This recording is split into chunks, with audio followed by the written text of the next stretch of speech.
Hi, this is Miss Nikki, and you are listening to the Harv Roman Show. You're my guiding light.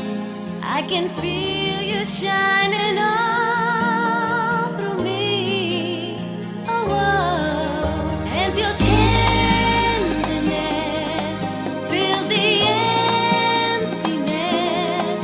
Now I know that heaven's finally come for me.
AM 1590 is WCGO Radio in Chicago, where Chicago goes for Club Kids Radio and Celebrity Conversations. It is a Saturday morning. It is Thanksgiving weekend. We're giving thanks, of course, to Cynthia, who's in the back of your head right now with her top-of-the-line dance chart hit from 1999. I think it was 1999 on the Robbins record label, wasn't it? Cynthia's Like a Star. Why are we playing Cynthia's Like a Star? Well, not only is she a freestyle legend who has appeared on Club Kids Radio and a variety of other radio programs that I have hosted, but her son Matthew turned 14 years old this week, a little star himself. Sitting ovation for Matthew. Happy mama-versary to Cynthia, and happy birthday to Matthew. We just thought we'd say that right here on 1590 AM Chicago, because Cynthia was just in Chicago not that long ago, and we did a quickie interview in the offices of Studio 63, and we'll have that for you very, very soon, right here at AM 1590. What an interesting show we're going to have for you today. If you've looked at my Facebook, you've seen a couple of things that Veronique Nikki Martinez has posted on my Facebook page. One of them was her debut from the YouTube, 10-10-10. She debuted, and she did about a 9-minute comedy bit introduced by our very own friend Patty Vasquez, and Mikey O presented her. If you haven't seen it yet, clickety-click and take a look at it, because it's a very fun thing to listen and watch and just take in. And if you hear her story, which you're about to hear, then you'll know what exactly it is that I'm talking about. And the other link is for the Nikki Promise, and so you want to check that out for the Nikki Fund. Lots of things that are happening here at Club Kids Radio. So anyhow, this is what's happening this Saturday. I'm a little distracted now, so let's just play radio.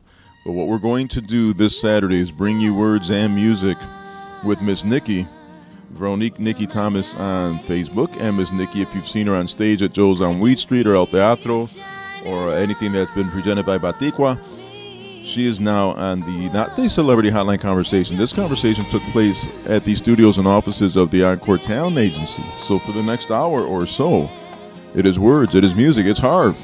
And it's Miss Nikki, everybody. AM 1590 is WCGO Radio, where Chicago goes for Club Kids Radio and Celebrity Hotline Conversations. It is not a Celebrity Hotline Conversation, because we're not on the Celebrity Hotline. We're actually at the studios and the offices of the Encore Talent Agency, not too far from Smith Park in Chicago. And here at the offices and studios is, well, I want to call you Veronique Nikki Thomas, but I can't call you that, right? You can, but my stage name is Miss Nikki. Miss Nikki is here in studio. Welcome to Club Kids Radio and Celebrity Conversations. Thank you for having me. You've been here forever, and we got to the Encore Talent Agency, and there was like scheduling things and a lot of other people here and another project that's happening, so we kind of had to set up. So let me apologize on the air for all the excitement that has occurred that has allowed us to not be ready up until now. Oh, no worries, no worries. That's stuff that happens that listeners don't even know about. They don't even think about the fact that the stuff happens during radio programming. But how are you? I am doing fine. I am doing much better now that I'm here. Enjoying the weather. But I am here today to let you know that as of July 13th, I have been deemed cancer-free. Well, we didn't even get to the part about talking about you being cancer. But so I guess without leading up to it, I guess let's talk about that. Maybe it was a year or so ago that I went to an event, and it might have been the Holiday Giggle, but I don't remember exactly. And Michael Kendall, your friend and ours, goes on stage and he tells a story, and he says, I'm going to bring somebody on stage, and he said words to the effect that I'm not telling you this so you're forced to laugh, or I'm not telling you this so you are forced to applaud, but I'm telling you this because I'm about to introduce somebody who's going through something, and it's a very serious issue. Ladies and gentlemen, Ms. Nikki. And then Ms. Nikki comes on, and you do your stand-up, and everybody applauds, and you kind of talk about your journey in a comedic sense. And Mikey did a good job of introducing you, but I think he also didn't want you to get any mercy applause, any gulp applause. Do you remember what event I'm talking about? Yes, I was there for the Holiday Giggle. Yeah, that was it. Yes. Actually, you got the What's Good in the Hood award. Yeah, you remember that. I was standing next to Gwen. We were joking. It was such a beautiful award. I was like, I couldn't believe I was up here with you. It was just amazing. Yes, it's hard for people to sometimes get my sense of humor, but what I try to explain to people in the way I deliver my comedy is that I'm not saying, haha, you're sick. I'm talking about myself. I'm talking about my experiences and how I view them, because sad but true, it's what you hear me on stage is how I am every day. I take things and I try to make it into a lighter side so I can get through whatever it is I'm dealing with. You know, it's kind of interesting because when you go back to one of the faces of the Mount Rushmore of women in comedy in Chicago, I like to say that Patty Vasquez is one of them. I interviewed her in 1998, and even then, in her routine, she had the whole save the boobies and trying for, I won't even say that. She has a lot of different ways to talk about the issue of cancer and breast cancer in particular. And even back then, people were kind of like squirming and moving around in their chairs like, oh man, we can't believe she's talking about this and making jokes. And now somebody is up on front stage doing material that some of us might not always be comfortable with as audience members, but you make it okay. Well, funny enough, you mentioned Patty. I saw one of her first Save the Boobies show, and a couple of her jokes got me through some of my rough patches. Oh, really? And I was very honored that the first show I did, she was the host. So, you know, it was nice to share those moments with her. For me, my main goal is to save another life, and I want people to understand it's okay to laugh. Laughter is a good thing. Laughter, I do believe, can cure not everything, but it can cure what ails you. From time to time, you need it as well as you do need to cry and clean your soul, but they say crying cleanses the soul. Laughter for me is my crying.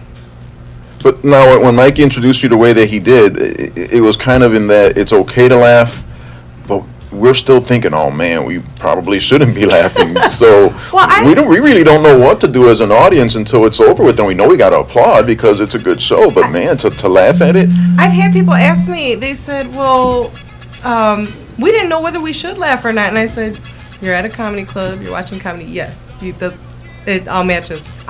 I want people to understand I'm good with me.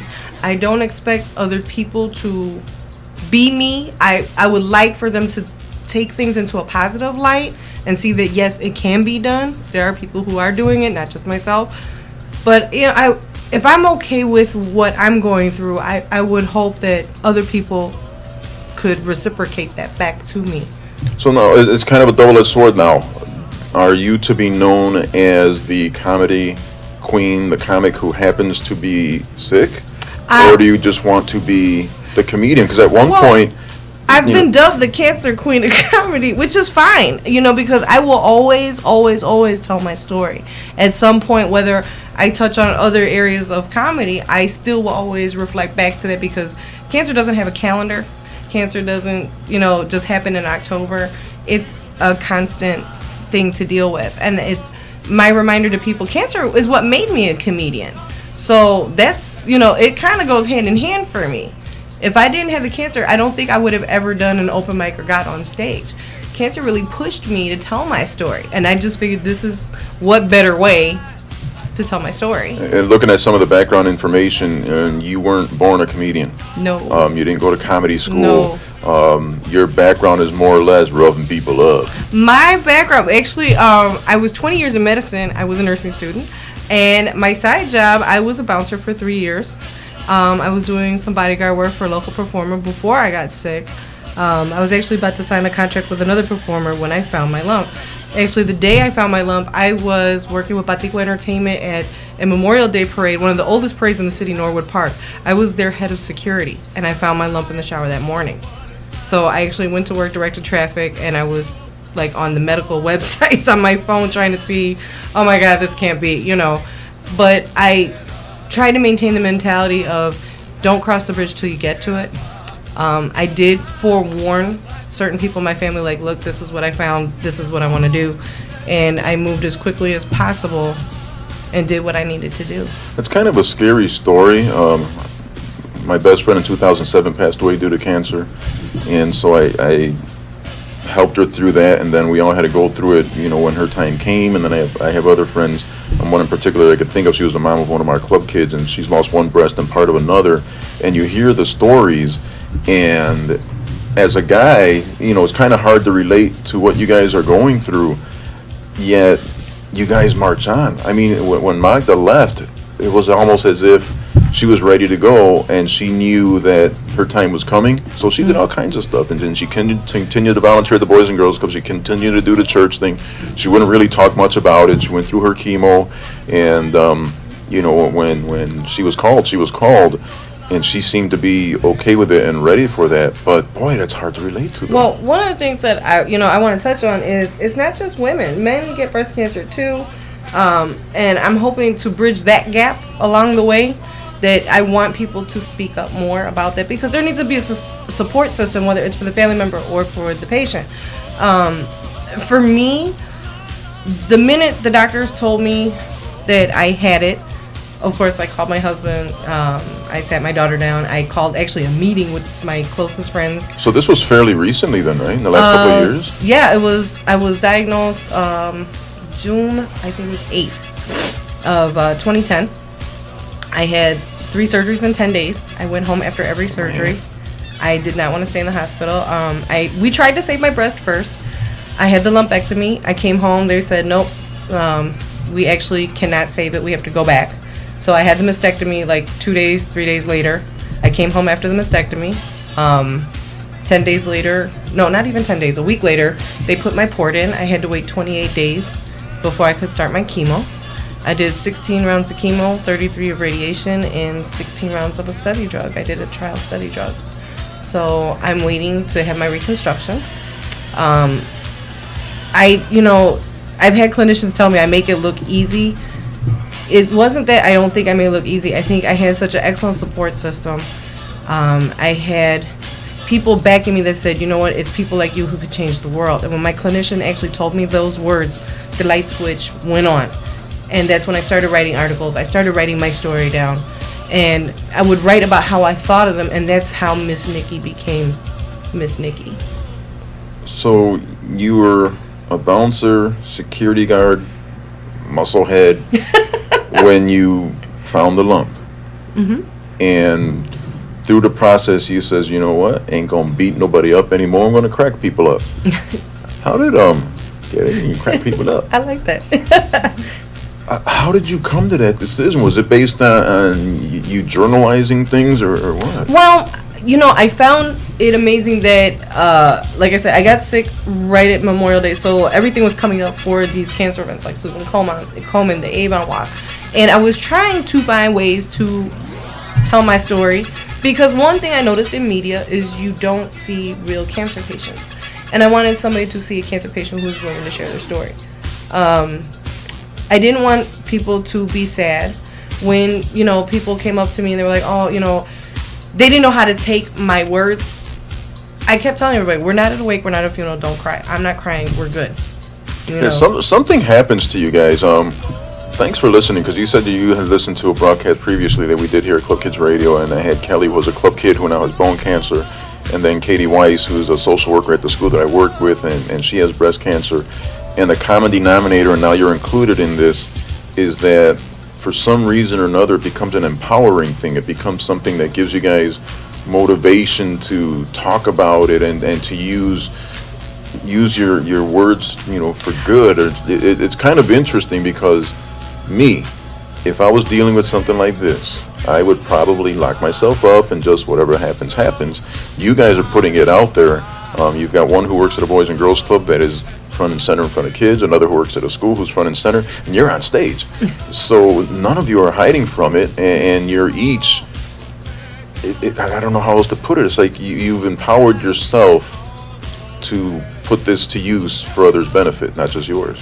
Well, my goal long before I was sick was I always said that, when I die, what mark do I want to leave on this earth? And that would be to touch as many lives as possible. I had no idea that this would have been that venue. People always say God never gives you anything more than you can handle, and I wished He didn't think I was so responsible. So, but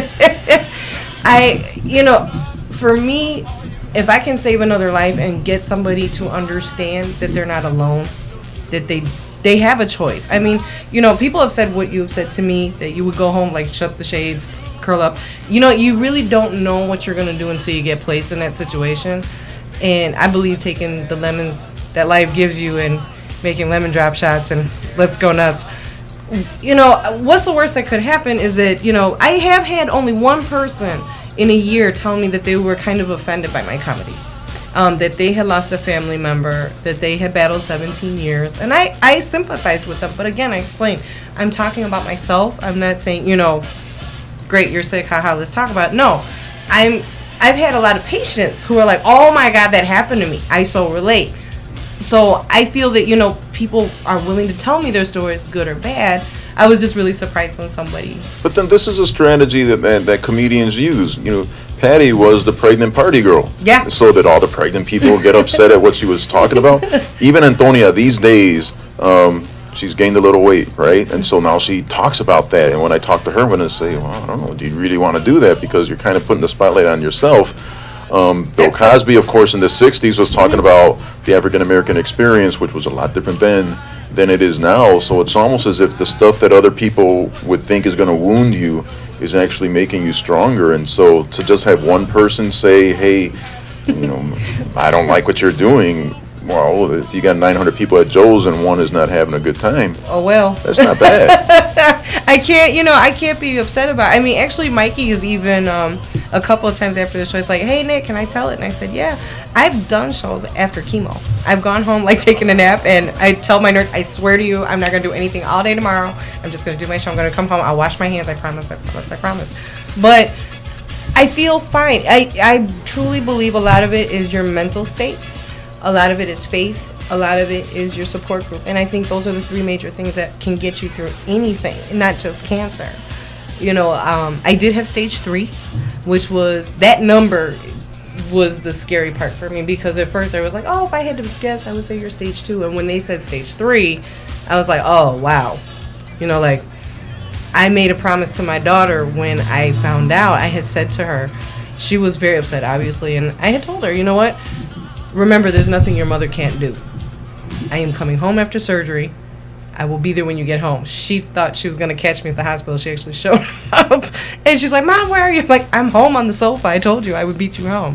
But I was determined to keep that promise to her, and I did. Wow. We'll be back with more with the story of Nikki Thomas from the Miss Nikki Show, because I'm getting flustered right now, and I got to catch my breath again. We'll be back with more Club Kids Radio.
1590 AM. We're back. WCGO, Chicago's Celebrity Hotline Conversation. Today it's Miss Nikki, and you're at the studios and the offices of the Encore Talent Agency, which is pretty neat because we didn't have to go all the way to Evanston to hang out at 1590 AM. But I appreciate you on a Saturday morning coming out and telling your story.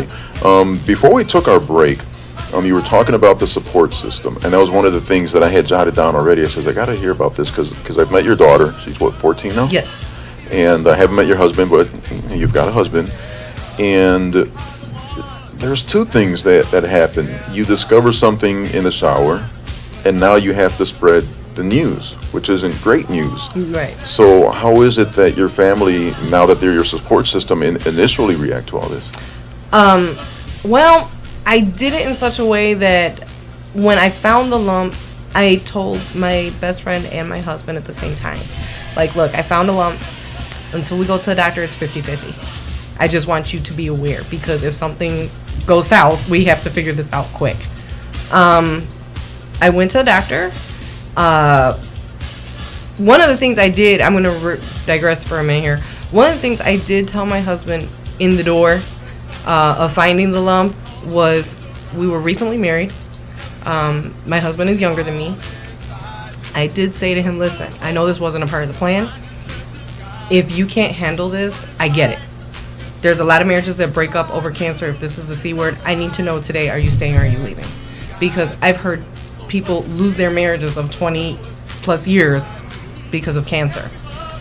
I wanted him to be able to never have a regret in saying, I gave up all of this and, A, B, C, and D took place. Because there's so many things that go along with breast cancer that people are not aware of. Like, I can no longer have children.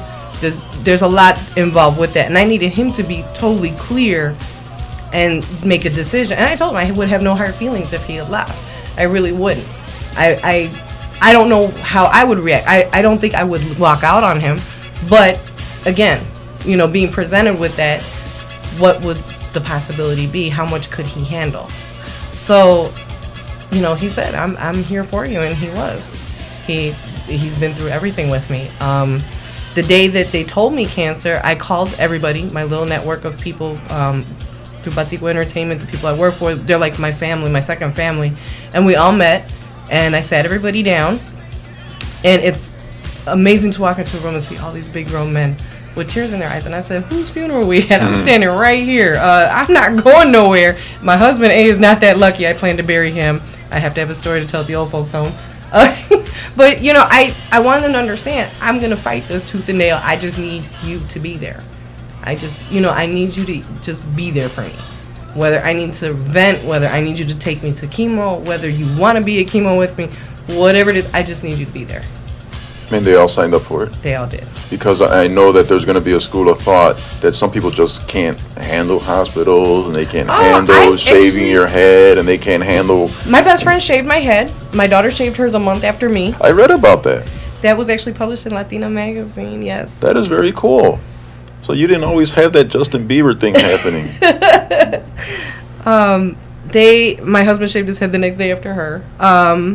No, when my hair fell out, it actually hurt, so I couldn't wait to have somebody shave it. I was like, who owns clippers? Please cut me right now. So my best friend did it. I had people tell me that I haven't seen, and this is where it gets hard. You've got family members who don't see other people in your life as often when you go through something like this, and what they don't understand is that people have a hard time seeing you a certain way. When people know you as the healthy you, the strong, vibrant you, they have a very hard time seeing you sick because they automatically relate that with, this is it. And people did call me and say, I just couldn't. I couldn't see you that way. And I had to be good with that. I had to respect that. But there is an initial feeling that you had when people are saying, in essence, they're judging you because you got sick. Well, not so much judging me, but you start to feel that, okay, here's who my real friends are. But people are, people have so many different definitions of what illness is, what cancer is. When people hear the word cancer, you automatically think death and dying. I mean, the majority. And that's not what it is. I tease people all the time. I said, the difference between me and you being healthy is that I know what's wrong with me. and there's a possibility to fix it. Well, that is a good point. I did an interview once with a doctor, Chad Nabum, I think his name was, and the topic of conversation was being a survivor. Because for all the numbers, and in one of the articles that was written about you, it says 210,000 people are diagnosed in 2010, ironically enough, with breast cancer. But they're not talking about the stories of people who are surviving, the people that can still go to work, the people that can still raise their kids, the people that can still do their stand-up comedy. And it's not a death sentence, and a lot of people don't understand it. I guess especially young people, and then maybe some of the old school that you grew up with who couldn't handle, and Nikki's not going to look the way she used to look, or I'm assuming that you act the way you've always acted. Oh yeah, that has not changed. And I mean, don't get me wrong, I wasn't happy all the time. Trust me, I had my down moments too. One of the things that I guess helped me even more so was the fact that my surgeon I worked for. Like I said, I was in healthcare for 20 years, and I've held many a cancer patient's hand and talked to them and got them through the process, but had no idea what they really went through. And to see all different ages, all different walks of life, be touched by this disease, and now to be a part of that sisterhood, if you will, with those same patients that I dealt with, it was incredible to know what they had went through, and that they came back. I remember watching people from the beginning to the end, being fighters. They lived every day as best as they could. Not everybody was with the same mentality, but the hospital has actually encouraged patients who are recently diagnosed, to talk to me. I've met many a stranger. Many people have encouraged friends to talk to me, and it's nice to have that support system of being able to say, yeah, I'm a mother like you are. I'm somebody's sister. I'm somebody's child. You have to kind of step back for a little bit and know that you mean something to different people on different levels. What are you going to do with this? Well, you have two people that come to mind when it comes to that type of thing. Yeah, Magic Johnson, 20 years ago in 1991, he retired because he had contacted the HIV virus, and he didn't go hiding. He spent a lot of money. Oh, yeah. And he's done a lot of research, and he's built all kinds of buildings. And then Michael J. Fox, when he got Parkinson's disease, he was young, and his career had to come to a pause, if not a standstill, because he's an actor. Yet those are two that come to mind, talking the way we're talking right now, that they says, what, this is what I've got. Now we're going to let everybody else learn how to cope with it too. Yeah. I mean, you go to the doctor, and I'm going to give you just an idea. You go to the doctor for your checkup. They check your blood levels, see how you're doing. And they're like, oh, you look good, go home. And I'm like, I'm supposed to do what now?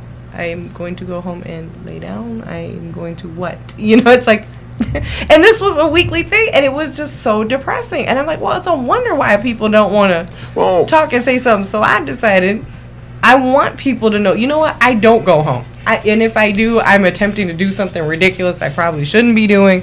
I was on a Harley after my first chemo ride. I went, I still had my hair. I hadn't lost my hair yet. I got asked to speak in front of bikers. They had lost 2 women that year to breast cancer. And I said, sure. They got me on a Harley Cruiser. I didn't wear any sunblock. Sunburn and chemo don't go together, people. So, yeah, word to the wise. And I had to explain it later to my doctor, and I felt like I was a teenager telling my mom, why I came home late. He's like, you were what? But I choose to live. I don't want to go home and shut the door. I don't want to not say anything. Matter of fact, you see me now. I don't wear my wig. My hair's just starting to grow back. I don't wear my prosthetic. I want people to look and say, are you battling? Are you surviving? Yes, this is what a cancer patient looks like. Sophie, she's with us. Now, your husband, he signed up for this. He married you. He said, you know what, I'm there by hook or by crook. And then you've got a 13-year-old that you have to say, you know what, we have to have a conversation. I can't imagine what that conversation was like.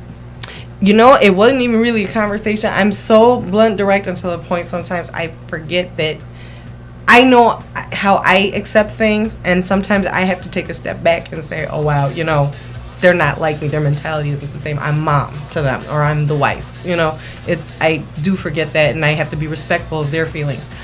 It was more like, listen, I'm going to have surgery tomorrow, because I found out on a Tuesday.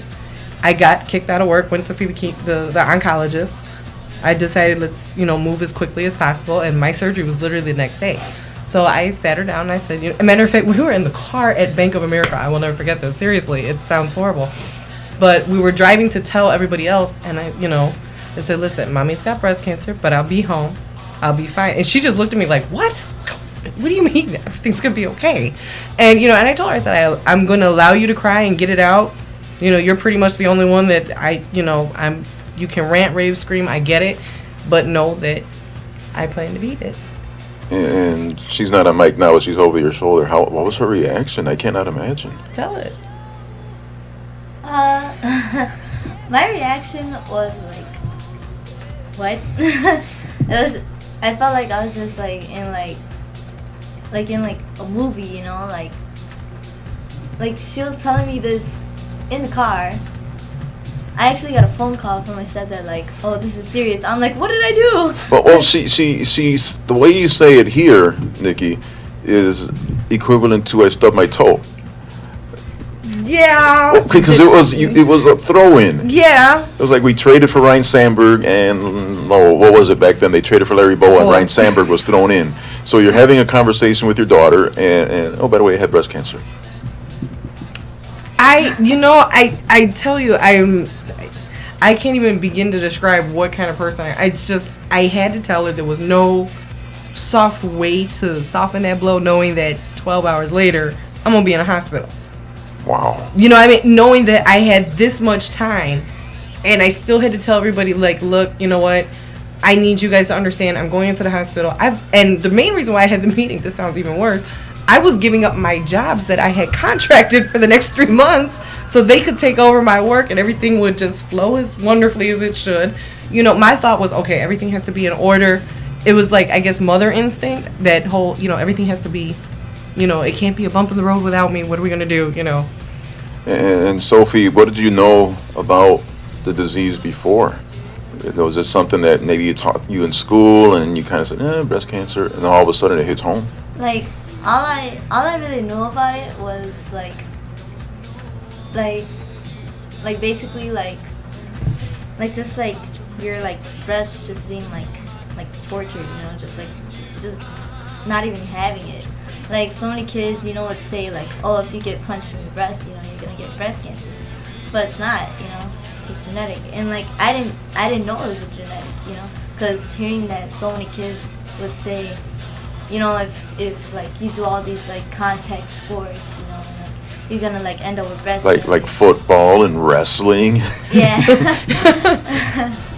And I was just stunned, that it could happen to my mom, because she's my mom. Because she's mom. But now you are one of her biggest supporters in terms of you're a little activist yourself. You shaved your own head. Yeah, because like I didn't want my mom, be like left alone, just like to be there with her, Wow. And it's just like, whatever you go through, I'm gonna be there with you, like hand in hand. Was it something that you had to explain to your buddies in school and stuff? Or it was not their business? Well, it was all over Facebook, Facebook. Well, I don't know. I'm not. You didn't friend me. Oh, my bad. You denied me. Decline. But you were journaling it through Facebook, so everybody kind of knew what you were going through. My mom's best friend just like took pictures and was like, Sophia shaved her head, and so many people liked it, and it was just like on my page, and it was on my mom's page, and then it was on like the entertainment's page, and it was just like. But they knew the reason you did it. It wasn't a fashion statement. But some people were just like, why'd you shave your head? I'm like, because my mom has breast cancer, and they'd be like, oh, and I'd be like, sorry. Like, it was just like, I mean, I didn't really have a rough time explaining it. It was just like sometimes it'd get annoying because like I had to explain it like. Well, yeah, it's kind of redundant, right? Yeah, and just like, yeah. One of the amazing things was a lot of her friends. I have an actual breast cancer awareness page for patients who did not want to reach out to me, but they wanted to see my journey. So many of her friends actually added themselves to that page, which I thought was phenomenal because, I'm sure now they're going back to their mothers and saying, have you had a mammogram? I'm sure that some of these kids are asking. They're asking questions. I've had some of her friends actually ask me questions. What is it like? How do I feel? Well, the difference in 2011 compared to 15, 20 years ago, maybe even just 10 years ago, is that it wasn't really talked about so often. I mean, the fundraising events were there and the campaigns were there, but there wasn't that song with Beyonce singing, and there wasn't the TV specials and the T-shirts besides Patty, save the boobies. And now, I'm not saying it's a cool thing to talk about, but it's not something that people shy away from like they used to. Well, I did a music video for Medline called the Pink Glove video. I was asked by the hospital, I'm the only rep from Swedish Covenant Hospital to have done it. It was a video that they did like a year previous. They got 1 million and some odd hits. They decided to go nationwide. Crazy enough, they ask you, do you want to talk on camera afterwards, say why you're here? I did it. They put it in the video. Somebody tells me, you're on Wendy Williams. And I'm like, so technically I've been on Wendy. No. They actually showed the video. They showed it on Channel 9. So you can find it on YouTube or wherever? Yes. Mm-hmm. We got to look for that. It was so much fun to do it. It was a whole bunch of us patients. Not everybody had breast cancer. Some people were in remission. Some people were still battling like I was. I was clean bald in that video. Well, that's what people seem to forget sometimes, which is, the last show we did with this common theme was Kelly and Katie, was that bone cancer nobody talks about. Exactly. Joe Paterno, just in today's paper, lung cancer, a lot of people don't talk about because, breast cancer is the thing, and it's Pinktober. And unfortunately, sometimes when it's Pinktober, it's in your face for like a month, and then it kind of goes away. And I'm glad that we're airing this around Thanksgiving because Pinktober's over there, and now it's November, and now it's Thanksgiving. It's not an issue that should be the trending issue. It should always be, in your face, because it's always going to be somebody. And that's why constantly I actually now sell my Nikki Promise. When I did my first show with Mikey O for the 10-10-10 event, which was a fabulous event for Silver Lining Foundation. We raised enough money for 17 women to get free mammograms. I didn't know exactly how I wanted to close the show, so I created a thing called the Nikki Promise.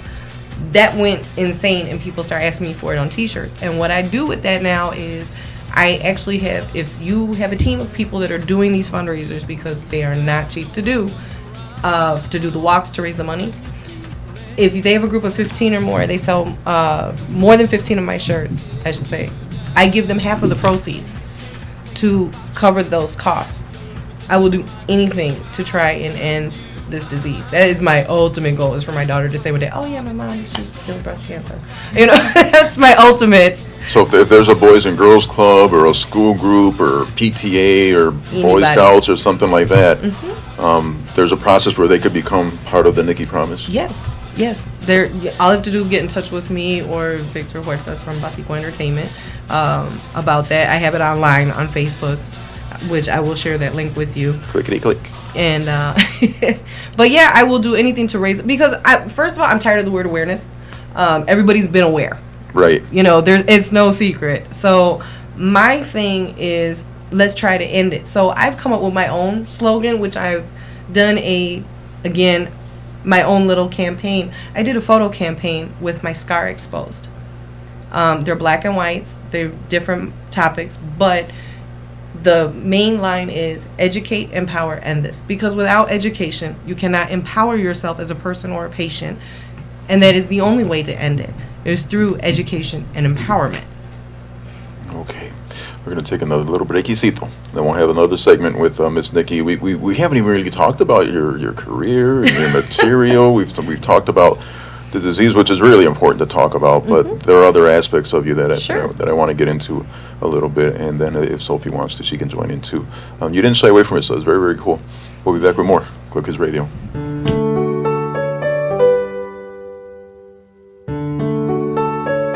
Do you remember when you were a kid? Which grown-up do you remember most? A special teacher? Your coach? A volunteer? It just takes one day. It just takes one caring adult.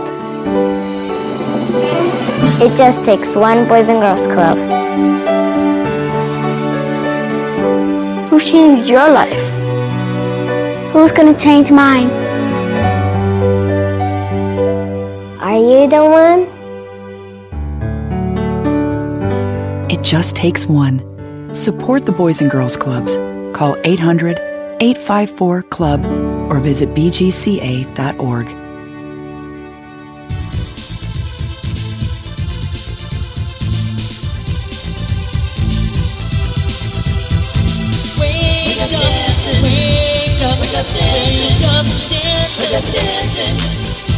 Wake up, wake up, dancing. Wake up, wake up, dancing.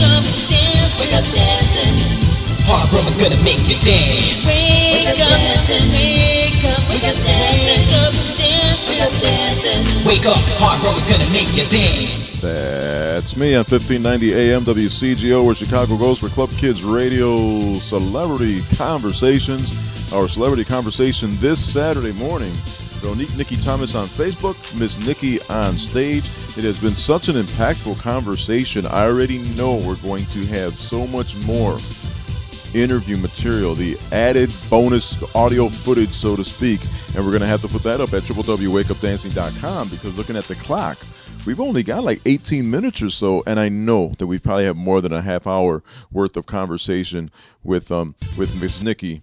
So we have to, cut it short, I guess, a little bit. But, we get an hour here at 1590 AM, which is a great hour.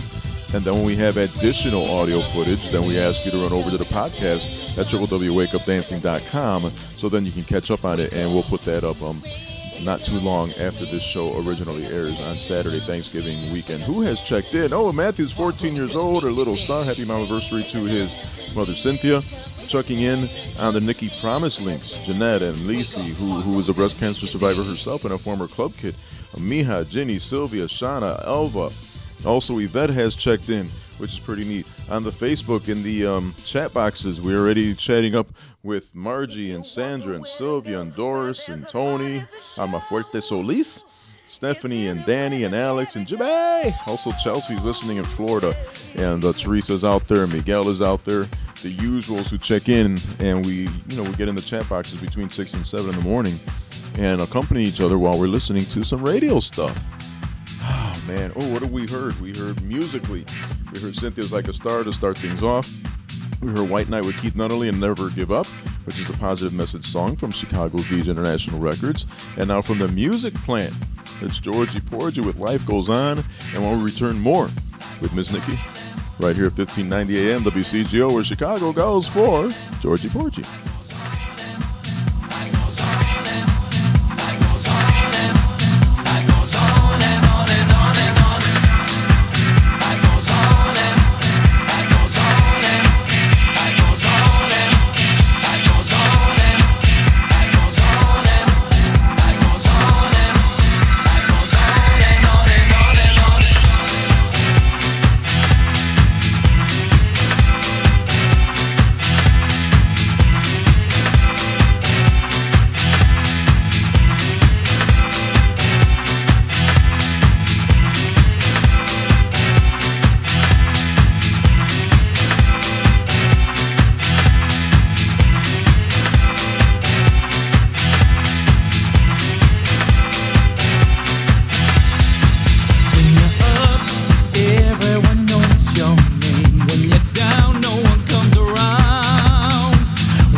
AM 1590 WCGO Radio. It's a Club Kids Radio conversation with Miss Nikki, otherwise known as Veronique Nikki Thomas. And I say this only because if somebody wants to find you on Facebook, if they look for Miss Nikki, they're not going to find Miss Nikki, right? No, they'd find me under Veronique Nikki Thomas. But you need your fan page, and it'll say Nikki Thomas. We're working on that. We're working on the fan page.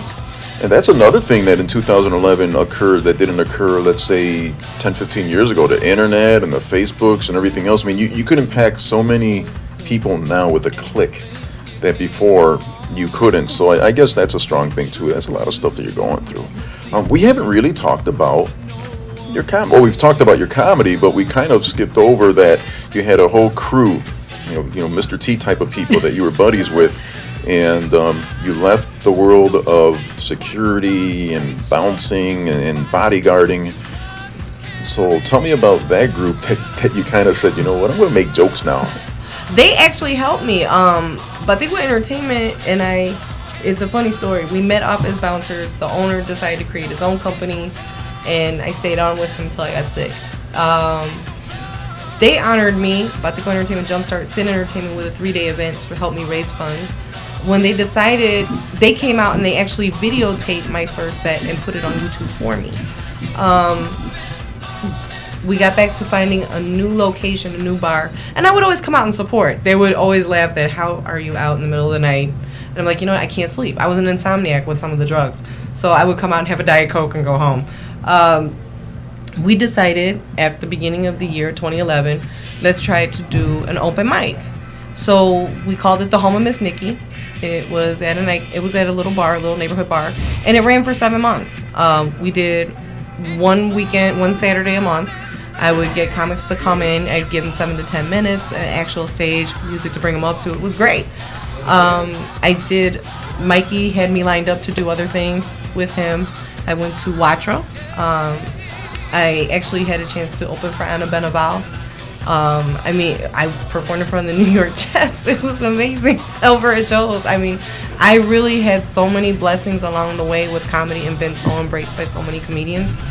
We always talk about Mikey being the godfather of comedy here in Chicago, and he did set the tone a year ago at the Holiday Giggle when he introduced you and told a little bit of your story before you told the rest of your story. And then you've got everybody. You've got Gwen, and you've got Patty, and you've got Antonio, and you've got Alex, and you've got Elisardi. You've got everyone in that little comedic family. And I always talk about the round table with Mikey at the head of the table and all these other people, having their little, comedic godfatherly type of moments. But to get adopted by that group, that's got to be strong. Oh, it was really so emotional for me because the first show that I did, like I said, the 10-10-10, everybody that was on the bill, I had been watching. I lived at Joe's on Weed Street for years. There is not very few people that he's had on stage that I did not know or see one of their sets. I was in the green room like a kid with $50 in a penny candy store. I didn't know what to do. I was like, oh my God, I've seen you. Oh my God, I remember your joke. Oh my God. And they're looking like, who is this woman?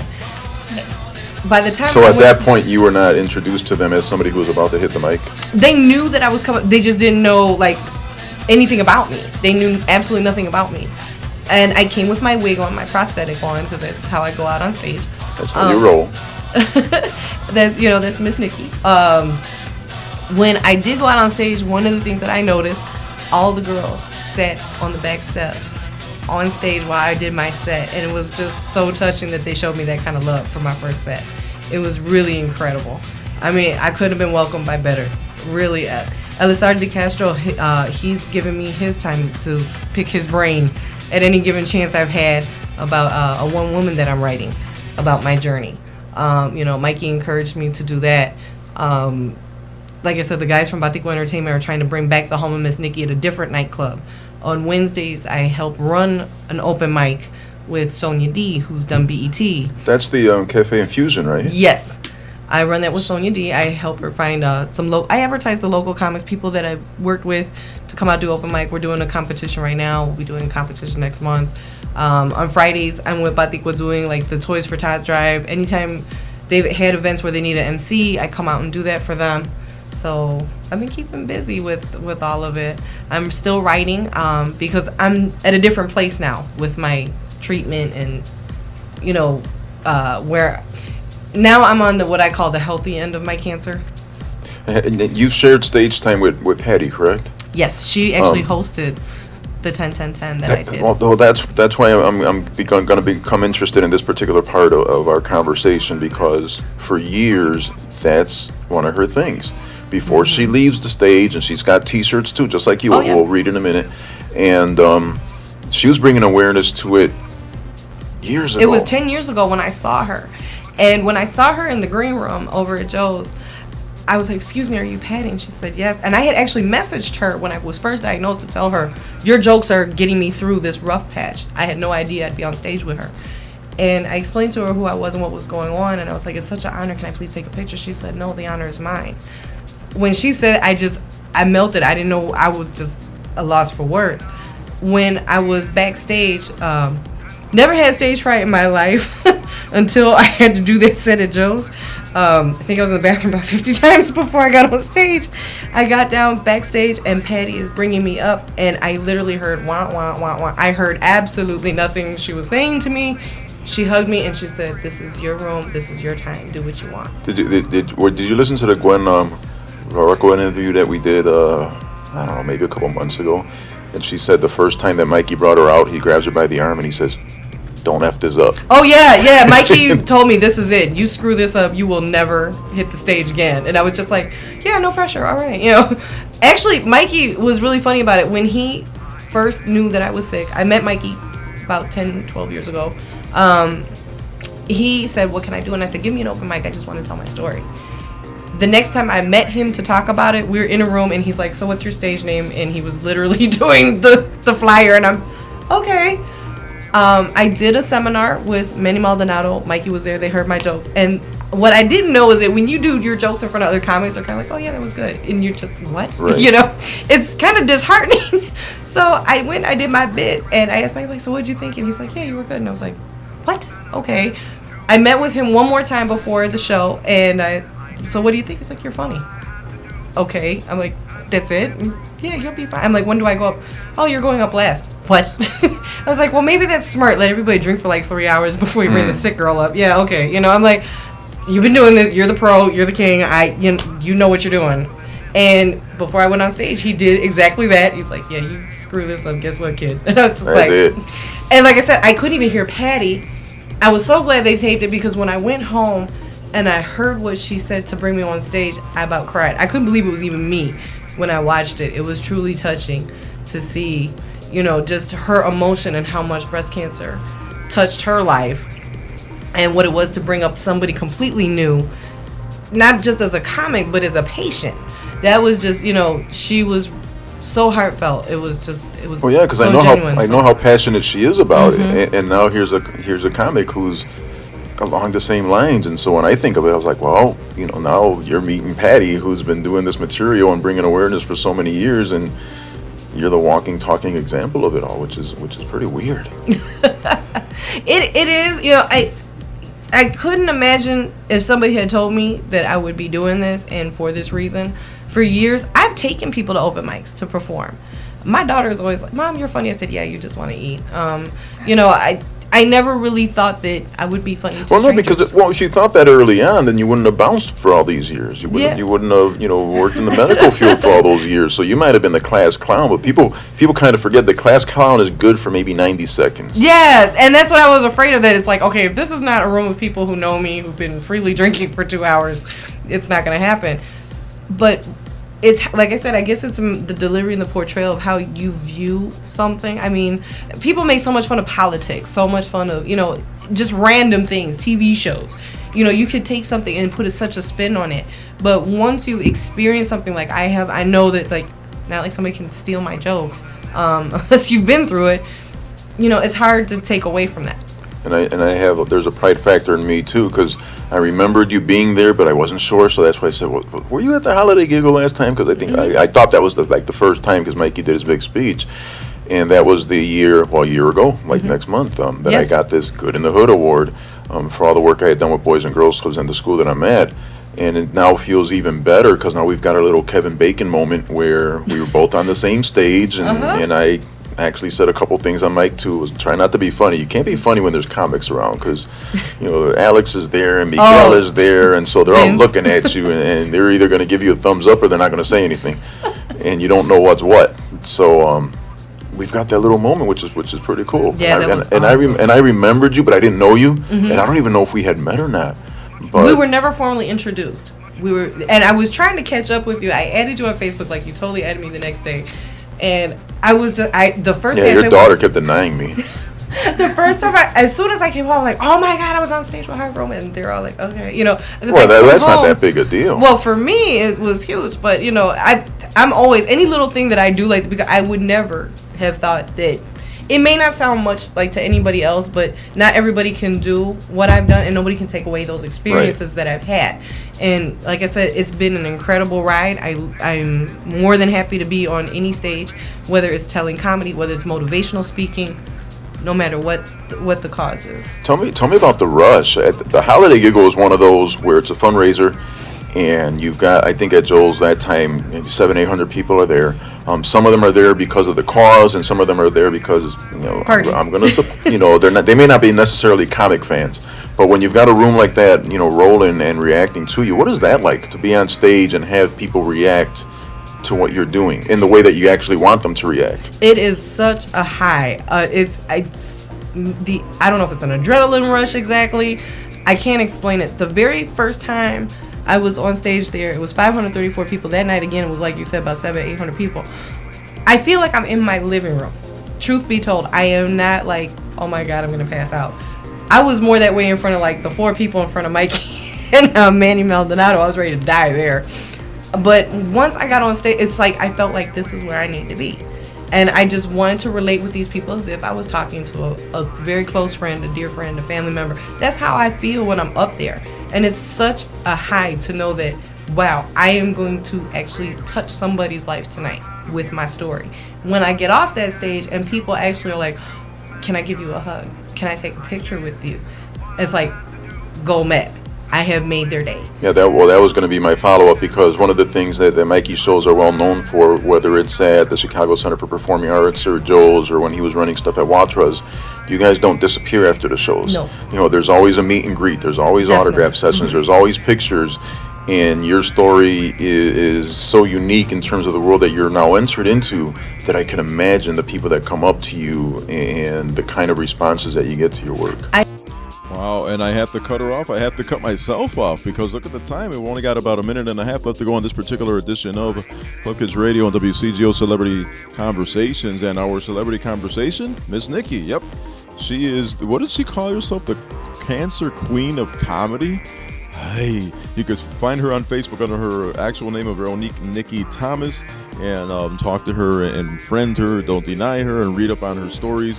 Her stand-up is on YouTube if you look for it, and then the Miss Nikki Promises is posted. I put it up on my Facebook as well. By the way, happy birthday to Matthew. He's 14 years old. Happy mom-anniversary to Cynthia, his mom. And checking in as a result of the Nikki Promises, Jeanette and Lisi and Miha and Ginny and Sylvia and Shauna and Elva and also Yvette. And then on the Facebook, clickety-clicking, Margie and Sandra and Sylvia and Doris and Tony and Ama Fuerte and Stephanie and Danny and Alex and Jamae and Chelsea and Miguel and Terry P., who's a former Club Kid who is now downstate. That does it for this particular edition of Club Kids Radio. WCGO 1590 AM is where you will find us every Saturday morning at 6 a.m. Here's another positive energy push for you. This is Joe Smooth and Sterling Boyd from DJ International. This is their rendition of My Way. Only about 30 seconds worth. Thanks again. We've got like 15 minutes left of Nikki, and we'll have to put that up on an extended podcast over at www.wakeupdancing.com. Au revoir.